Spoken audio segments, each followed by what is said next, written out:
You're listening to the Casting Shadows podcast.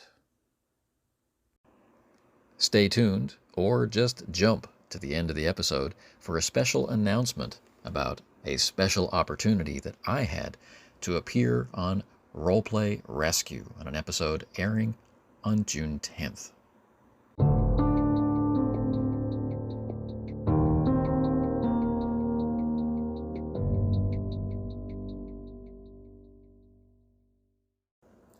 This episode is quite late, not for any schedule-driven reason or sense of duty. It's just that I recorded it way back in March, and parts of it earlier than that.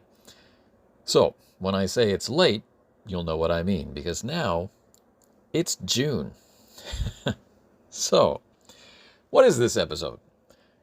Well, this episode falls into the category of one of those Runeslinger's reflections from the road.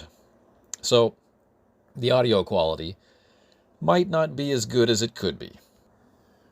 Its focus is on the near future, pre-apocalyptic, Arthurian cyberpunk RPG of knights in shining Armani called Corporia, written by Mark Plemons and released by his Brabblemark Press imprint. Mark has written several other strong games for Brabblemark, including the apocalypse-powered Mashed and the intense, violent, and introspective Zyborg Commando Resurrection Overdrive. At the time of this episode's release, not at the time of its recording, but at the time of its release, Mark is about to release his latest work, called I Am Furious, Pink. The pink is in parentheses. It's going to be released on June 13th, 2023. He describes the game as a narrative experience about cumulative trauma and supernatural vengeance merged with beautiful art and design. And I have to say that all of Mark's games stand out visually and in their layout. There's something to see.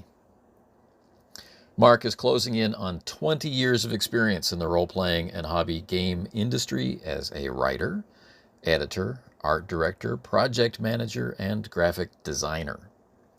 He caught my eye first to connect his work to his name with Corporia, which still stands out as one of the most striking print books out there in the RPG industry, which is saying a lot, and also as one of the better designed PDFs in the industry.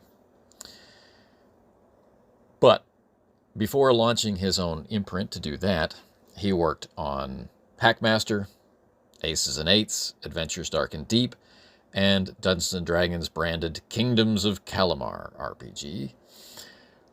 He worked on multiple Dungeons & Dragons and Knights of the Dinner Table comic book series, and more.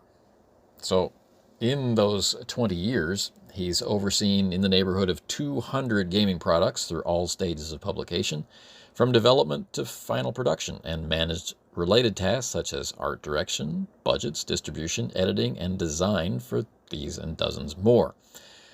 These projects include RPGs, periodicals, e-zines, card games, board games, coloring books, fonts, and miniatures. So he has a lot of experience. So if you see a Kickstarter out there with his name on it, or see a product out there, something to consider checking out. All right. Can we say more positive things about Mark Plemons? Well, yes, we can. Prominent awards given to products that he has worked on include Best Game Accessory, Origins, 2010, for Knights of the Dinner Table. Role-Playing Game of the Year, Origins, 2008, for Aces and Eights. Best Game, Ennies, 2008, for Aces and Eights. And Game of the Year, Origins, 2001, for Hackmaster. So, this episode explores our most recent Corporia campaign conducted on Discord, building on previous episodes where this game was mentioned. It offers a bit of a recap, some GM commentary, and probably most interestingly, I hope, 4 in-character after-action reports from the first assignment for the Knights, which was a night in an entertainment district that turned mystical, deadly, and portentous in the blink of a hostile eye. But let's dispense with all this ado and get out there on the road to talk about Corporia.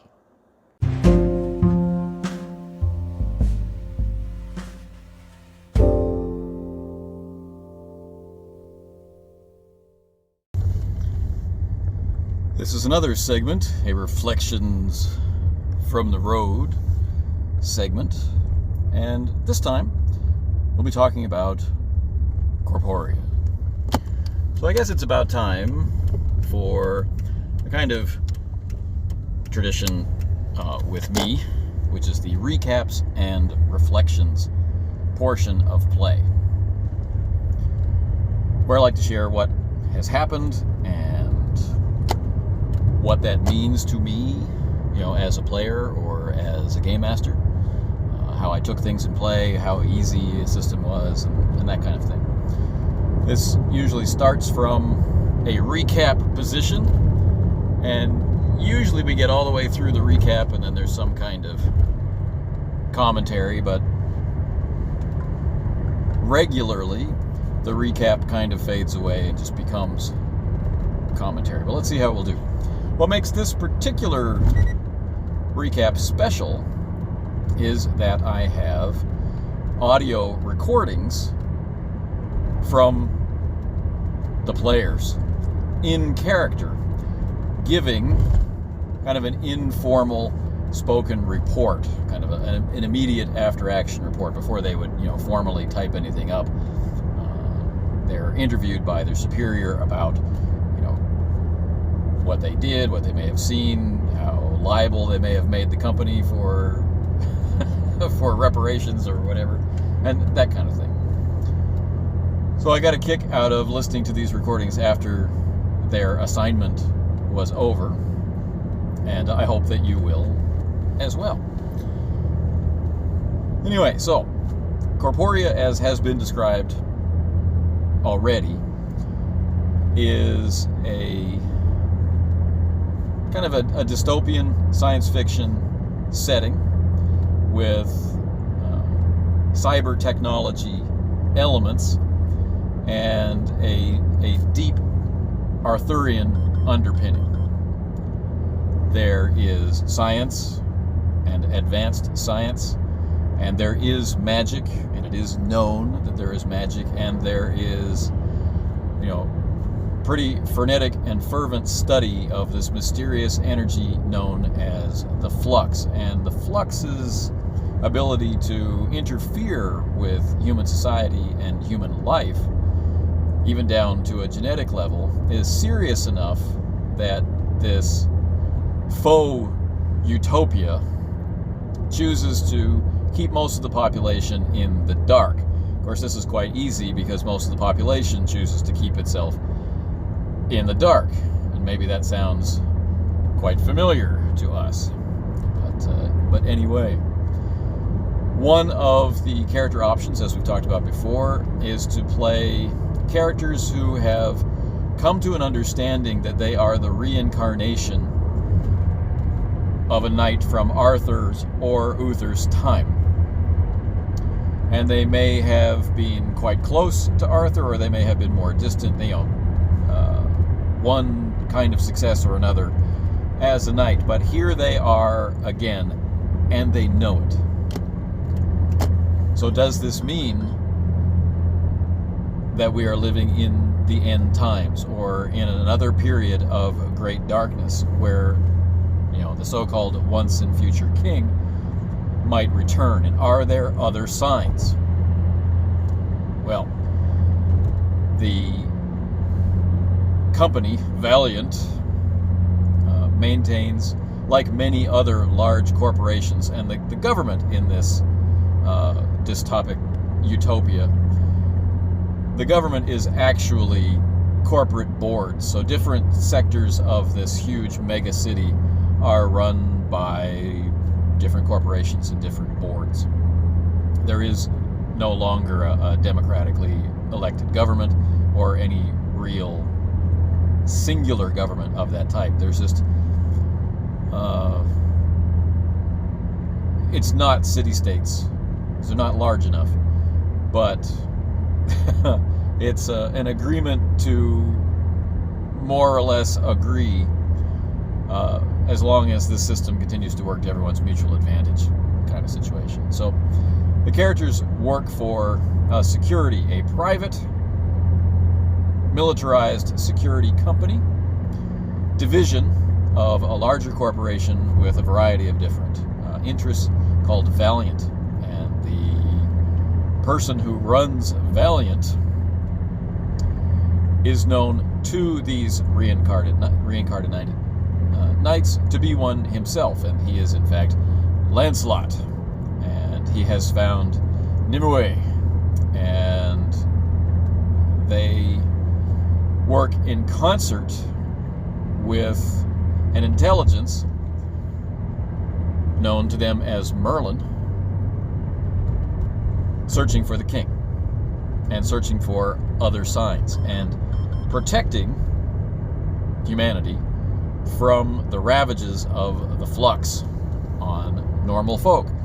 And basically, the city is slowly being overrun almost randomly, very chaotically, by flux-based mutations, creating cryptid-like characters.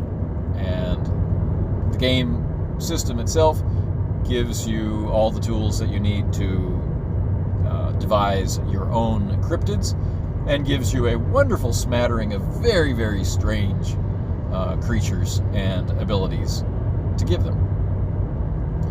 There is a kind of built-in campaign starter.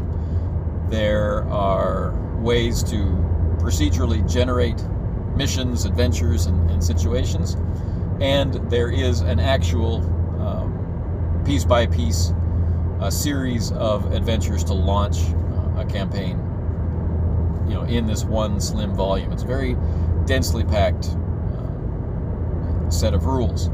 So you have it prepared as much as possible as a larger book of smaller pamphlets. There's an in-world treatise on magic. There's an in-world treatise on the city, like a tourist guide.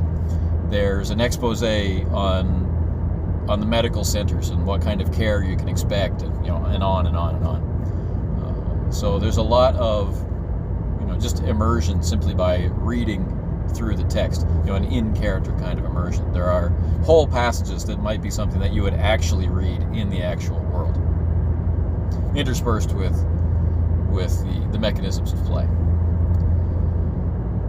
So Valiant has two levels to its security company. There's the Watch, and then there's the Night Watch. And this would be, like police, and then, SWAT or something like that. And the Night Watch are drawn from these reincarnated knights, and they're put on duties that cause them to have to deal with these cryptids more often than not. So for our first, let's say, mission, the group was tasked with monitoring an alley next to one of Valiant's clients for security services. And this alley was known to Nimue, who has the ability to, in some foggy fashion, intuit, or not exactly predict, but witness aspects of the future. She knows that in some way this location, something to do with this alley or these buildings around this alley, are going to be important, but she doesn't know when, she doesn't know why, and she doesn't know how. She just knows that this spot is important. So this group and other groups on various nights that match the conditions she's seen in her vision are dispatched to observe and see if anything happens at all.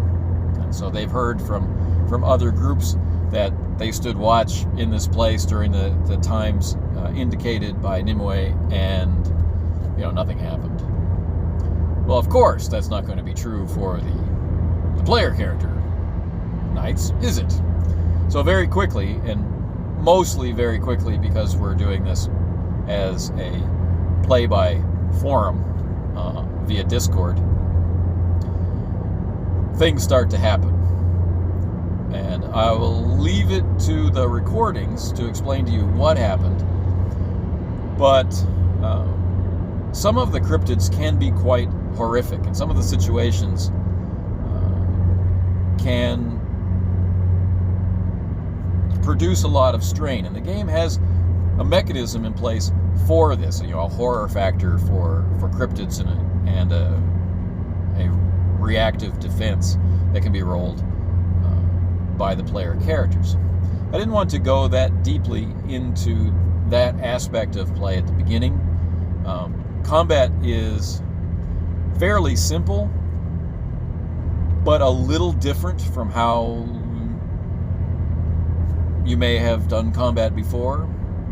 And none of the players have played this game before, so they have no idea about how tough their characters might be, or how tough the opposition might be, or what they should expect from taking an injury or delivering an injury, and that kind of thing. How long will a combat last in this game?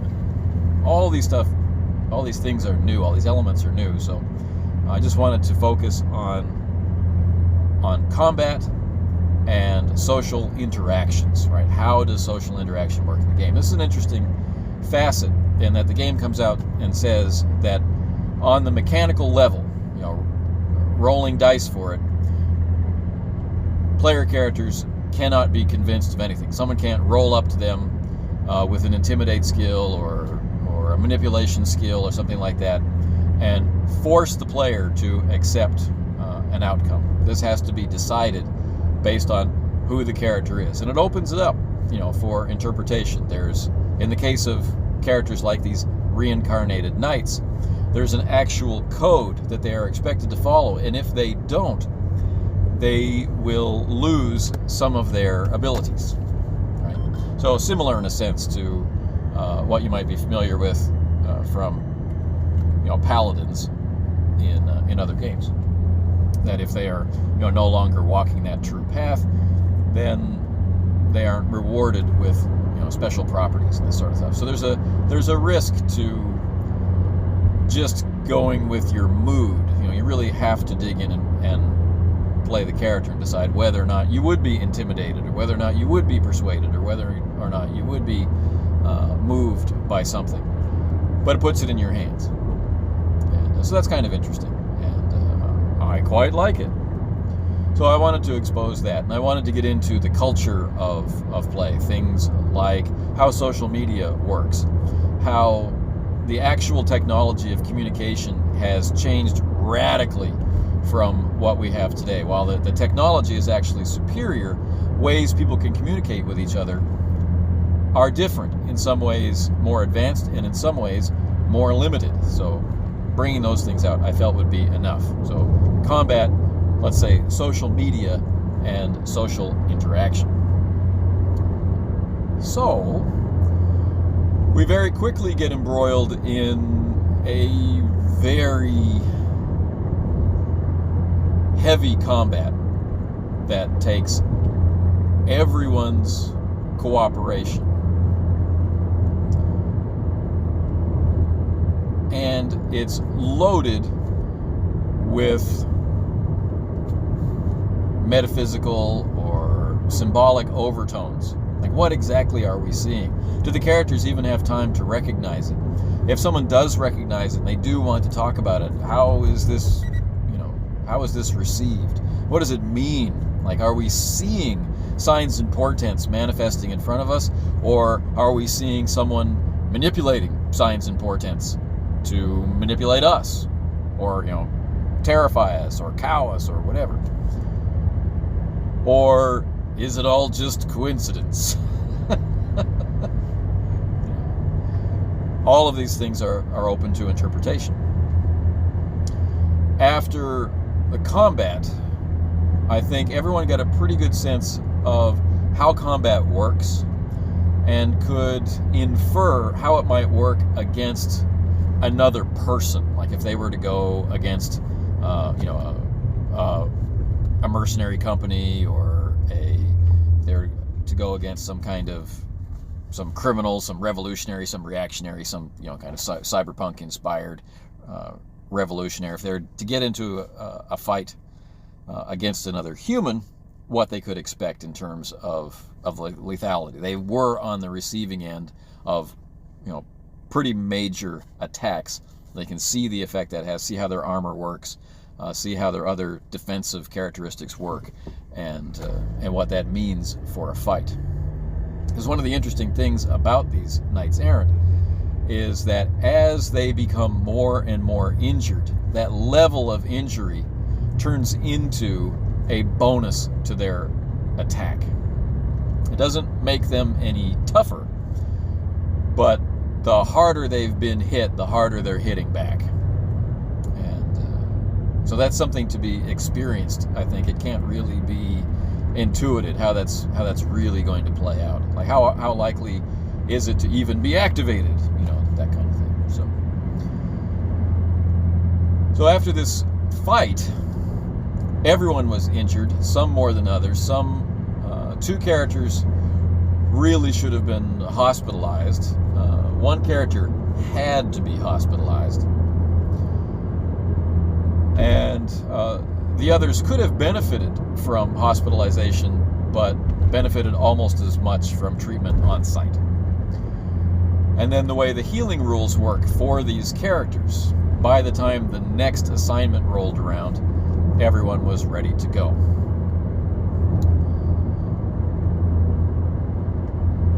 Now, that meant that one of the characters was ushered off to medical care, a medical care facility right away, and medical care of a very good type is provided for these knights errant by the Valiant Corporation. So this is not a concern they have, where a lot of other Corporia characters would have to worry about this a lot, like in Shadowrun. It's like, well, if I had that platinum level healthcare, my character would survive. But as it is now, I'm digging my way back through the core book to make a new character. But so one knight goes to the hospital, and while he's being sedated and in a kind of delirium, he experiences something that is either a vision or someone reaching out to him in some supernatural way, or it's just a fever dream brought on by injury, who can say. But it had a lot of import and impact on the character. It's something for the player to figure out. The others were left investigating a mysterious person who showed up in the middle of their huge and threateningly dangerous encounter in the alley. And what makes this particular character interesting is they became fairly certain that this was the reincarnation of a sort of Arthur Pendragon. That's why this vision was so violent and urgent for Nimue, and why it was shrouded in uncertainty and ambiguity, because it's not exactly Arthur himself walking through this alley being Arthur in the way that Lancelot and Nimue are who they were. This is something quite different. And again, I'll leave this to the audio reports to explain in further detail, so you don't have to listen to everything twice. But they've had this potentially life-ending interaction with this very symbolic creature from their former culture, and from the tradition from which these the Arthurian legends spring. And now, theoretically, they have just met Arthur, and Arthur is requesting their aid and saying, I was attacked in this place, And I was there to meet my lady, and who is Arthur's lady. Right? I was there to meet my lady. My friend is still inside. I don't know what fate has befallen him. I really need to get back inside. And so they go with him once the terrible creature has been dispatched, and once they know that a backup is forthcoming to deal with some other spillover horrific events and deal with all the injuries and whatnot.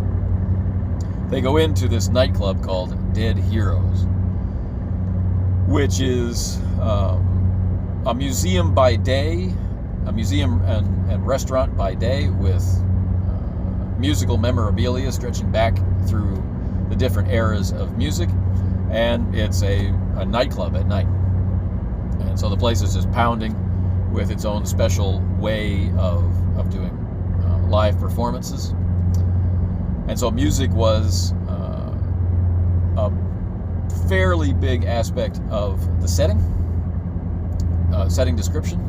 So they could hear the conflicting pounding beats from different nightclubs all around the area, and their personal information devices were doing things like suggesting, would you like to purchase this song, and giving them song lyrics and things, just like a built-in thing for their AR, which was a way for me to slip in more symbolism and suggest more of an occult or supernatural or miraculous feel to the event. Whether or not that was successful, you'd have to talk to the players about, but that was the effort. So they go into this nightclub, and they connect with their co-workers, their lower pay grade co-workers of the Watch, who have a contract to protect this club, and they get the information about what happens with this altercation, and they review video feeds, and they call for more EMTs to come and deal with the injured, and they call for a coroner to deal with the dead, and they try and figure out what happened there.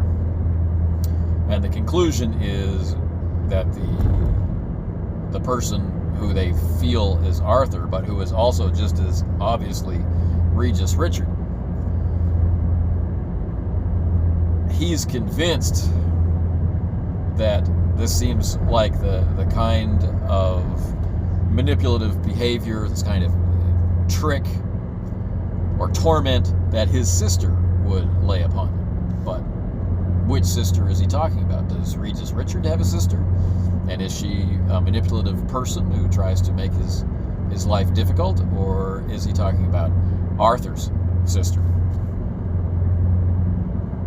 So, as the first mission, let's say, came to a close, the Knights had an awful lot of questions, and had been, if everything that happened was true and a sign, they have been given a pretty shocking revelation about where they are in the history and fate of the world. No one is asking them to do anything like save the world, save the cheerleaders, save the world, nothing like that. But they're realizing, like the sword and the stone foretold a coming of a king, they're realizing that big things are afoot, and powers beyond our reckoning are putting things in motion, possibly for the final time, or maybe just for another turn of the wheel. So, I think at this point, we should listen to some of these reports.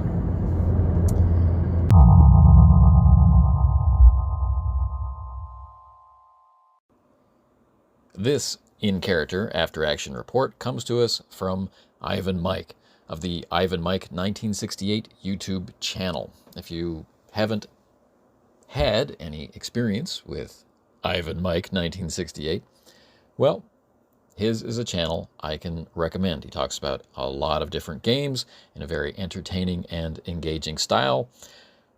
And there are a lot of actual plays to watch, both on his channel, and you can see him in action on mine as well, including the recently talked about Alien campaign. He's the current game master for our Blade Runner campaign.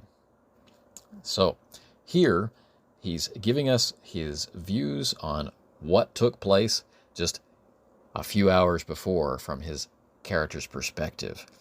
He's playing an older knight, one who served in the time of Uther, who was gone before the rise of Arthur, but who is also older than the other knights he serves with.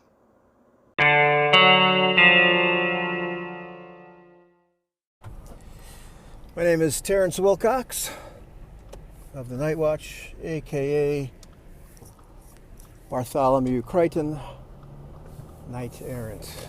This aka known only to members of Night Watch.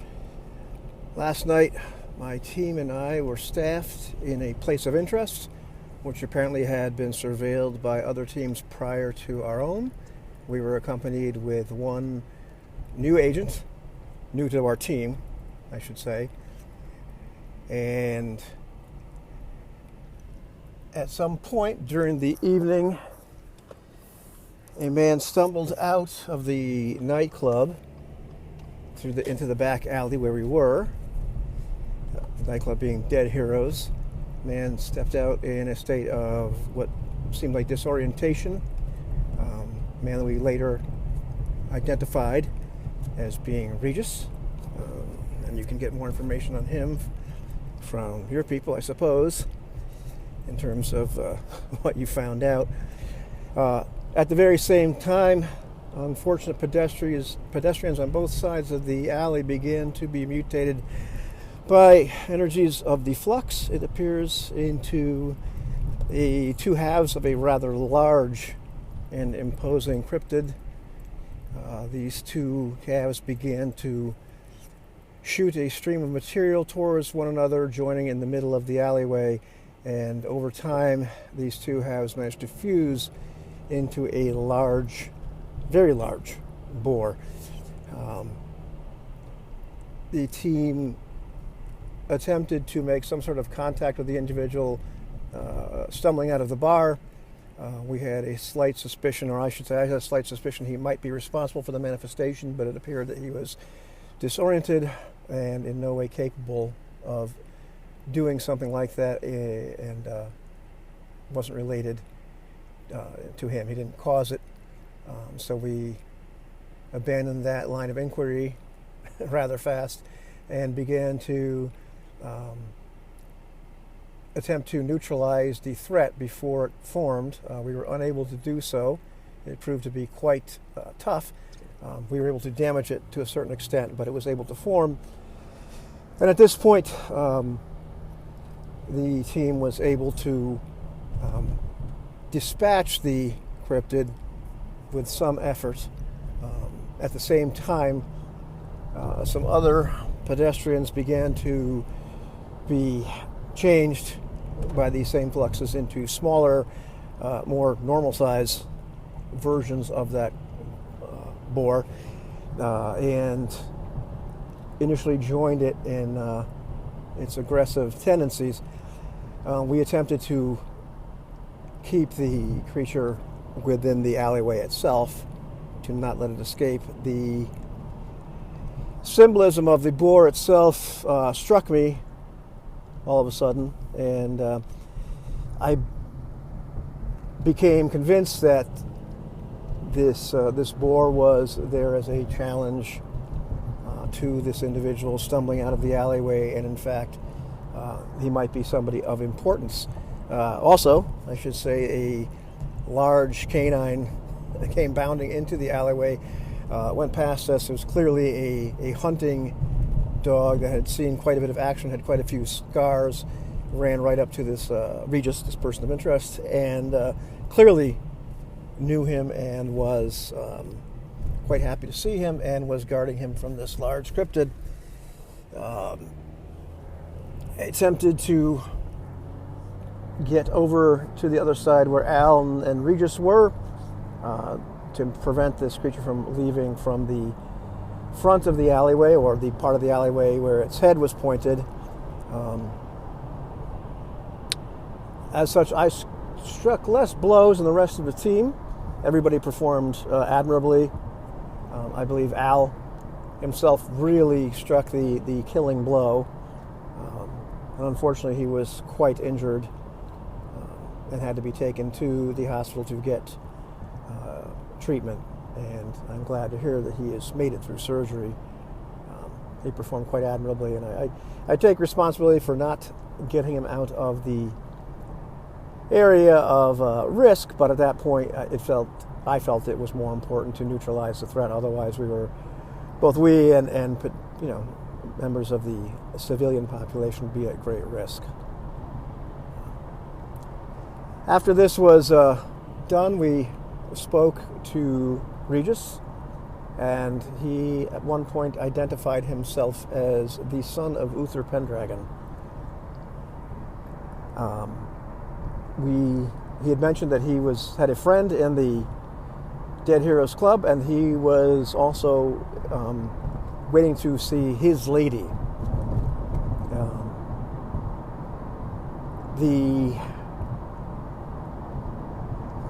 manifestation of his supposed dual identity, so to speak, is quite different than my own or other knights, agents of Night Watch, in that rather than having a prolonged experience of reincarnation or knowledge that one should not have, he spoke as the son of Uther Pendragon, suddenly entering into the body of this fellow Regis Richards, and of more of a coexistence of two personalities at that moment. It was difficult to determine at times which personality you were conversing with and which personality's interests you were speaking about, or he was speaking about, in terms of meeting his friend, meeting his lady. He also repeatedly mentioned that the situation seemed to be very reminiscent of his sister, in terms of the things that she might do. Going inside the club, we found that he was a person of interest there as well. Our regular watch agents mentioned that he was involved in some fisticuffs, but there were two dead individuals and another hurt individual. This turned out to be his friend Phil, and two men which it seems attempted to kidnap Regis / the son of the Pendragon. And at this point it seemed that his friend had actually been able to dispatch them. I had the assumption they both might be persons of interest, and that it would be quite important to have his friend survive as a witness and to give him some sort of protection, as there might be another attempt on his person, at least via kidnapping. And once again, he mentioned that the situation reminded him of his sister's tactics. Who this is, I'm uncertain, but I'm sure we will be able to find out. So, in a nutshell, the events that happened last night, the team behaved admirably. Everybody did their jobs. It's regretful that Al was hurt as he was, but I believe that we were able to do a thorough job, and was able to keep the individual expected safe. I'd love to know how Nimue and Merlin are able to determine that these places of interest will have something happen, but that's above my pay grade. I should mention that when this individual identified himself as the son of Uther Pendragon, that I dropped to one knee and pledged my sword to him. And I am not entirely sure why I did that. It seemed to be the correct and right thing to do, and I was just as convinced at that moment it was the right and the logical thing to do as I was when I saw the boar and him and made the connection that he might be somebody of importance. However, it might not be a bad idea for me to get another psych eval just to rule out the fact that I might be going bonkers. So in any event, I don't believe there's anything else I need to report. I think from the rest of the team and from the evidence situations that I've been able to gather here, it'd be pretty evident what happened in the alleyway that night. What really happened inside the club and who or what we're dealing with, that's a different story. Anyhow, Terrence Wilcox, agent of Night Watch. That is my official report for the events of last evening.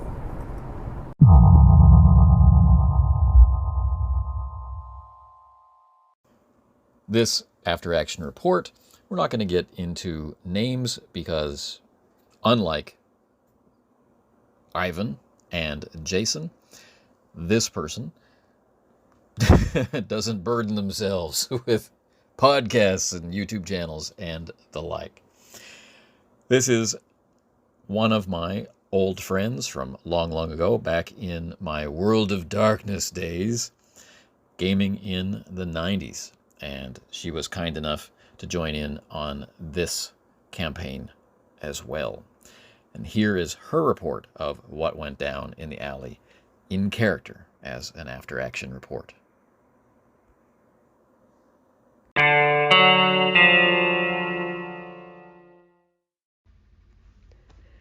Tesha Williams delivering end of mission report. Here we go.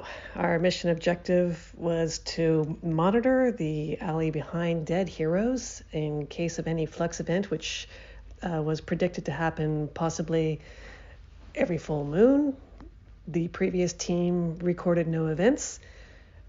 Our stakeout, our monitoring was interrupted by events. Boy, was it eventful. Well, there was me, Al, Wilcox, Jareth, and Tate. And things started with a flux event. I'm not really sure how to explain it. I'll leave that to the scientists or the mystics or... Well, anyway, the event happened on both ends of the alley, and the people that were there collapsed, and they transformed, and they all blended together and converged in the middle of the alley as this completing their transformation into a giant white boar, and that thing was huge. It took up the entire alley, and most of it anyway. We could barely stand around it. And I forgot to mention that just before the flux event happened, the back door opened, and a person that we perceived to be a civilian, he would later be identified as Regis, came stumbling out. He looked like he'd been in a fight. This will be important later, so just put a pin on it right now. Right, so the monster, transformed into a big boar, and it started trying to headbutt and gouge people. I mean, I couldn't really see because its ass was in my face, and it was kicking me and Jareth. Me and Jareth were at the back side, and at the front side were everybody else. And so we took a couple of swings at its, can I say ass in the report? Sorry, its hindquarters. Jareth managed to hit it in a vital region and do some appreciable harm to it. It had really tough hide. I took a couple of kicks, and then another flux event occurred at each end of the alley, and some more innocent bystanders were caught in it, and they transformed into small boars. And somewhere in there, a dog came running in and looking for its master, and it ran straight to the civilian who had stumbled out of the back end of the alley. It's kind of confusing. There's a lot happening all at once. I'm really sorry if this is confusing. I'm doing my best here. Anyway, So my teammates were on the verge of subduing the largest of the great white boar, and I think Wilcox managed to knock Regis out of his stupor, and put a combat in his hands, and Regis started joining the fight, and the dog was joining the fight, and I was yelling at the civvies to get away as best they could, but the ones who, some of them got caught in the flux event anyway, and they transformed into small boars, and so I tried chasing after them, but they were faster than me, and they went running off into the crowd. And before all this happened, I'd alerted, just as the flux event happened, I alerted I sent a message to HQ asking for assistance in a medevac, but then the flux interfered with comms, and I wasn't able to get a response or any other signals. So, but I assumed that everybody was on the way. Yeah, anyway, we managed to subdue the great white boar. The little ones ran off into the crowds and escaped us. And that's when Civi introduced himself, but he wasn't quite himself. There was Regis, but he also claimed to be the reincarnation of King Arthur. I mean, he didn't use the word reincarnation, but he claimed to be Arthur Pendragon. So, well, the way I saw it, either he's lying, so Nimue would want to know about it, or he's deluded, and Nimue would want to know about it, or he's telling the truth, and then Nimue would definitely want to know about it. So the team agreed that we should bring him to meet with Nimue in person. We investigated the inside of Dead Heroes because he said that people had tried to kidnap him. His friend helped and was badly injured, and thanks to Tate and I made a special request to have his level of medical care upgraded under these exceptional circumstances. Tate largely led the investigation. He was the most qualified person for that. I provided what insights I could from a medical perspective. What else? Oh, during the fight, sorry, I'm still a little bit frazzled by everything, so I'm jumping around a bit. During the fight, Al was very badly injured, and like I said, I got kicked. We nearly lost Al, but I was able to stabilize him and keep him alive until the EMTs could wheel him off to the hospital. And I think that's it.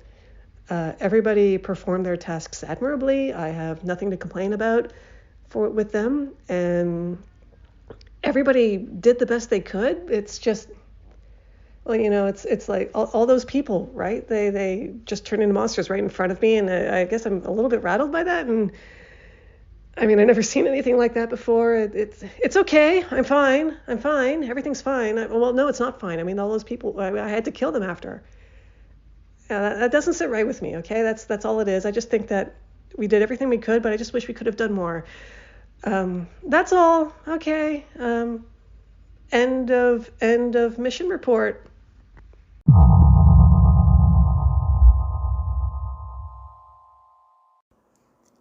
This report comes to us from a very familiar voice. This is Jason Connerly of the Nerds RPG Variety Cast, a man who needs no introduction. But we like to introduce anyway, because he's just a cool guy. Here, he is giving us his after-action report, essentially from a hospital bed, because his night received an extreme close-up of the violence inherent in this system.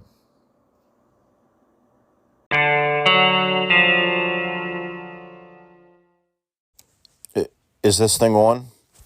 Sorry, still not doing well after operation. As you know, we were deployed to the Hellfield District to watch an alley behind the Dead Heroes nightclub. We were there waiting. We thought no activity was going to happen. Oh, I'm sorry. I should give the team. It was Tate, Tesha, Jareth, Wilcox, and myself. We were deployed waiting to see if anything was going to happen. We were told something would happen. We didn't know what. Activity started to happen. Obviously, flux activity. People started writhing in pain and mutating.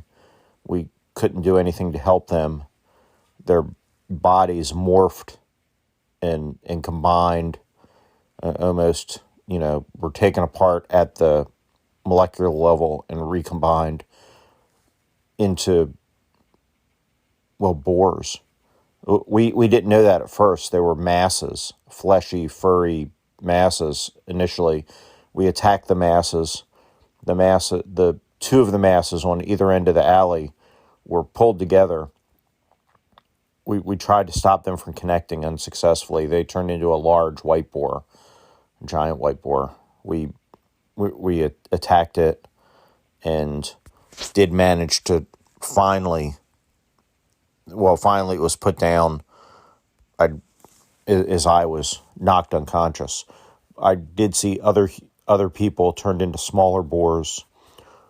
Also a man, this may be significant, a man very injured from what looked like a fist fight came out of the nightclub, and a dog, a hunting dog, came to him. It was a white dog. And, I was knocked out before I found out much more about that situation. The only other thing I will report, and this may have been a hallucination, in the ambulance on the way back, a bird came to me and it appeared in the ambulance and threatened me not to interfere again. And when I grabbed it, it just disappeared in a whiff of smoke. It seemed like a personal threat, but whatever's happening here, no doubt, is going to happen again. I'm sorry, between my injuries and being knocked out during the fight, I don't have a very detailed information on what's going on. Hopefully, between any video that was potentially captured and my more successful teammates, they'll have a better debriefing for you. Any questions for me?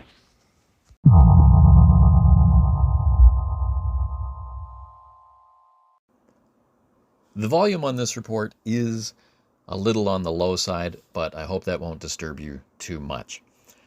This one comes from an old friend of mine who I have gamed with since my high school days.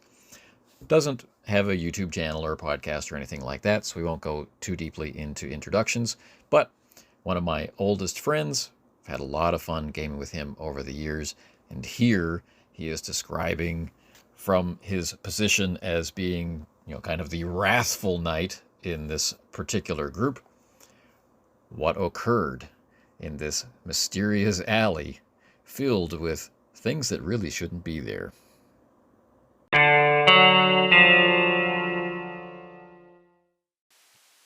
This is Jareth Keelan. This is an update. You should have already received a couple of messages from some of my teammates. We are in Hellfield District at the Dead Heroes establishment, team consisting of Terrence Wilcox, Al Ashdown, Tesha Williams, and myself, Jareth Keelan. The mission objective was unspecified. To reiterate the sequence of events, we were observing, and then strange events took place, causing death and supernatural occurrences to occur, involving a large boar and several smaller boars. We engaged with the main monster and defeated it. Knight Al Ashdown was in serious condition and sent for medical attention. Knight Wilcox and myself are about to be en route to headquarters. Please see another attached file entitled Regis. There are some claims and information in there that are likely worth investigation and further evaluation.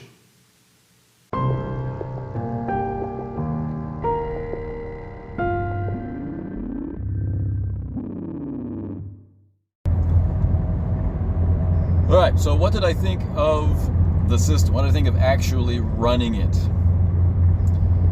When I have run it in a face-to-face at the table environment, I enjoyed it more. Jumping around between different channels on Discord, like we have a dice channel, we have an out-of-character channel, we have an out-of-game channel, and we have an in-character, in-game channel.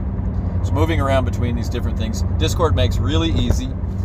Even when you're switching between channels, it preserves the text that you're typing in an open window, so you can leave a channel, go check something else, or roll some dice, and then come back and continue with your comment. All of that stuff is really great. This is not as fluid or personally enjoyable for me as playing at the table. So this is something that we recognize. This is part and parcel of playing a play-by-post. It can be great. It can have moments that surpass anything that you've ever had at the table, and at the same time, it can procedurally, or in terms of pace, or just the labor of typing, or how your voice is different, or how all sorts of emotional nuance are lost by stripping all your communication down just to text that is read, etc., etc., etc. There's going to be something about it that pales in comparison to the experience at the table. So throwing all of that out, how was running it? Corporia is one of those systems which is a little lower on my hierarchy of enjoyment, and this is a purely preference thing. It's not saying this is bad design. It's certainly not saying don't play it. It's just saying that if you are me, you're going to prefer a recognize and sort system, such as looking down and seeing success, counting successes, right? So anything higher than a 6 on D10 is a success, or anything 6 or higher is a success on D10, something like that, right?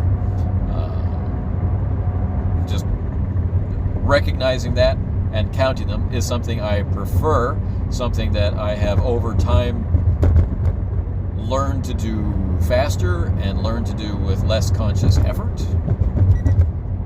than systems that ask me to roll dice and add things together. That's just the way it is. Of course, I've played with many people who are the opposite. They much rather add things together. It just sort of happens instantly for them. Whereas recognizing and knowing how many successes are in a die pool is something that they don't feel as comfortable with. And so, of course, preferences form around the things that are easier for us to do, or that we can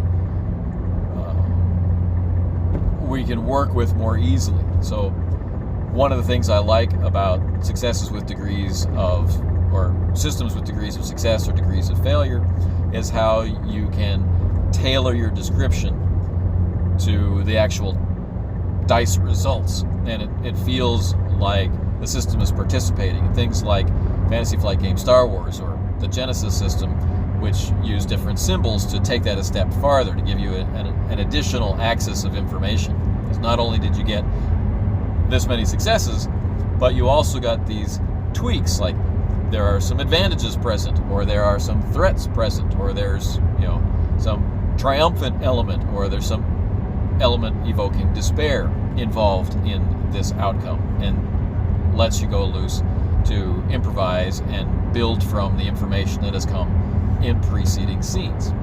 In Corporia's case, you are getting some numerical values and you're adding them together. And if that total exceeds the difficulty number, then you might improve the description of what happens. You might improve the outcomes. And so in increments of 5 over your total, things can get better. And there are situations where you can get several of these, what are called raises, right? You can get several raises out of it. So that can be really kind of interesting. This might equate to more damage in combat, or it might equate to faster completion of a skill outside of combat, that kind of thing. Or gaining extra detail in an interrogation or investigation, etc., etc. So that stuff's kind of fun. So there are some among us who find it easier to work with that numerical scale, and some who find it easier to take in the successes or the symbols arrayed before us and describe from that input. So I lean toward that, and so for me, Corporia is a step down. But that's really the only negative that I have with it. It wants the player characters to be robust, yet also have the experience of combat being unpleasant. So there are hit locations. They're very easily divined hit locations, and they matter. And there's interesting weaponry that does interesting damage, and there's interesting armor that provides interesting defense. And combat is pretty quick. It would be faster, as I said, away from the play-by-post format. But, there aren't a wide variety of skills to use, so that makes learning what's going on pretty quick. You have your melee skill, you have your range skill, and then you have a couple of other skills. Then you have a whole bunch of skills that other people have. Right? So it's pretty easy to identify your particular niche if that's something that you care about. It's very easy to make sure that everyone's on the same page, like we're all going to make combat characters, or we're all not. We're all going to make investigators of different types, or we're all going to make investigators of the same type. I mean, it's really easy to do character creation and then recognize, a quick glance at your character sheet, if you have skills that are relevant to a particular situation, if you have attributes which are high enough that you might have a chance, or if you should just stay out of a particular line of inquiry or a particular action altogether. And of course, there are rules that facilitate characters helping other characters, so that no one ever needs to be left out of any particular thing except by choice. So it makes it pretty easy to play. It makes it pretty easy to, in a very general sense, plan for things. It's quite easy for the dice to send things in an exciting new direction. It's quite easy for the game master to do that by the things that they put into scenes, like which kind of supernatural abilities a cryptid might have, or which of the interesting cast of NPC characters inspired by Arthurian legends and lore might be involved in a particular event, and what their motivations are, and what access to information they might have. These are fully statted out characters that you can just play. And the fortunes of these characters can rise and fall. There are ways to track this through kind of a reputation score, and the relative positions of the different corporations that they either work in or work around or are affected by. And yeah, so it's all right. So you can get as heavy into the Arthurian stuff as you like, or it can be very much in the background. You could play with no knights errant at all, right? And play totally normal characters from this era. No reincarnation required. No Arthurian plots or manipulations. Not deal with Valiant. Not deal with the Night's Watch or any of that stuff. And do cryptid investigation, or neighborhood protection, or run criminals, or be the only honest cops in your neighborhood, or be one of many corrupt cops in your neighborhood, or journalists exposing corruption, corrupt journalists, politicians, headhunters, you name it. It's wide open for things to do. And then in supplements, which we're not using because I'm kind of providing a vanilla experience, of the game,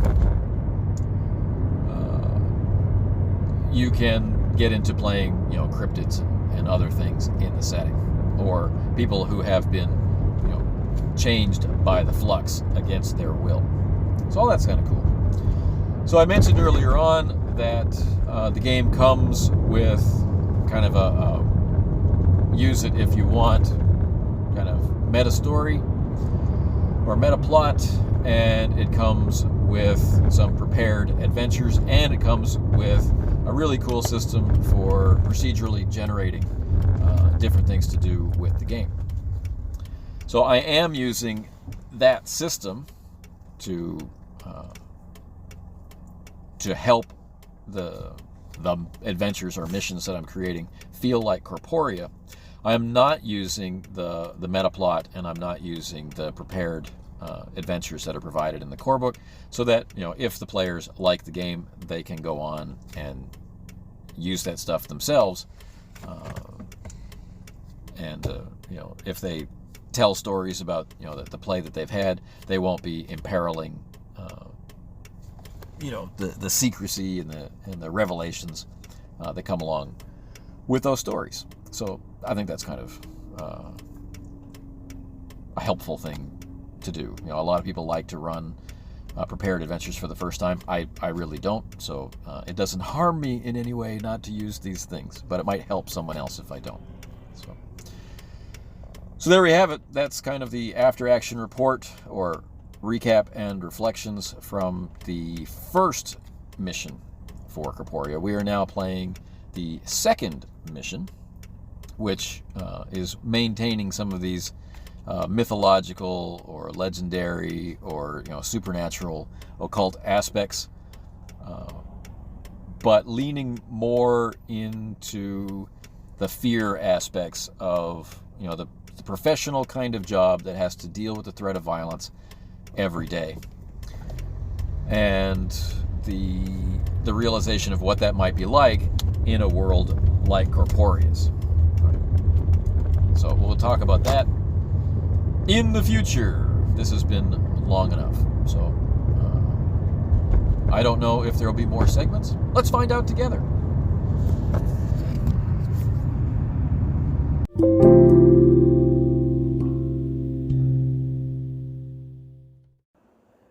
Well, if you're still listening, you've been listening to this episode for more than an hour, and it's definitely time for me to stop talking. But if you haven't had enough of me talking, but would like it with a twist, here's your opportunity.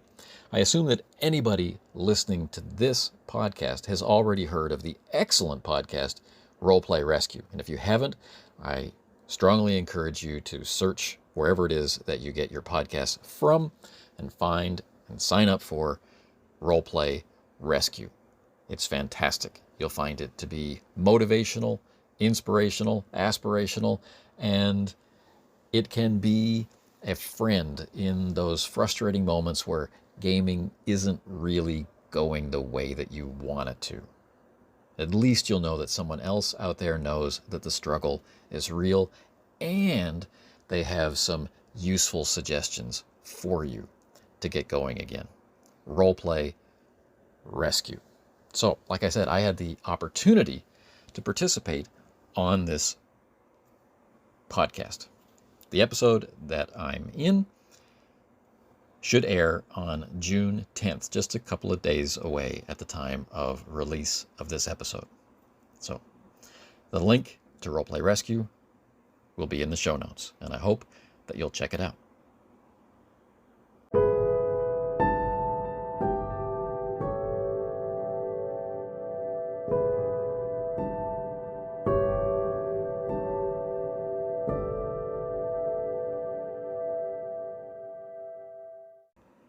You've been listening to a version of the Casting Shadows podcast in its Runeslinger's Reflections from the Road format. I hope that any variance in audio quality has not been too much of a burden for you to bear, and that you'll be willing to come back and listen to future episodes or explore the back catalog. If you'd like to comment or interact with me about topics raised on this or other episodes, you can do so through SpeakPipe. The link is in the show notes, or you can contact me by email. Find the link in the show notes as well. If you're on any of the Discords of which I am a member, such as the Audio Dungeon Discord, you can contact me there as well. You can find my Discord ID in the show notes. So, until the next time, take care.